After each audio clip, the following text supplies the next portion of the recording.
আমাদের কাছে চলে আসছে 36 ভোল্টের একটি মোটর।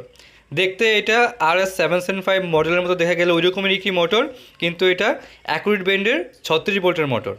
আমরা সেটা টেস্ট করবো এখন। 12 ভোল্টের 3টি ব্যাটারি নিয়েছি এখানে। যেহেতু এর গায়ে লেখা আছে 36 ভোল্ট, লোড নিতে পারে, সেটা আমরা টেস্ট করবো এই ব্যাটারিগুলো দিয়েই। তো সবগুলো ব্যাটারি আমরা এখন যুক্ত করে এই মোটরটাকে টেস্ট করব নো লোড অবস্থায়।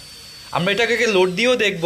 আমরা খুব শীঘ্রই মোটরের সাহায্যে, অর্থাৎ আমরা একটি পাম্পের সাহায্যে এটা সেট করব, এটা আরপিএমটা অর্থাৎ এটা লোডটা দেখার জন্যই। তো আমরা এখন নো লোড অবস্থায় দেখতে পাচ্ছি এটা আরপিএমটা কেমন হয়।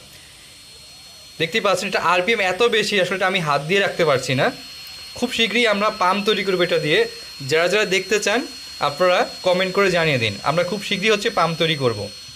আপাতত এই যারা নিতে চান আপনারা স্ক্রিনের নাম্বার কল করলে পেয়ে যাবেন।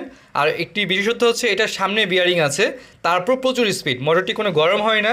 যারা নিতে চান আপনারা আমাদের স্ক্রিনের নাম্বার কল করলে পেয়ে যাবেন। সমগ্র বাংলাদেশেই হোম ডেলিভারি করা হয়।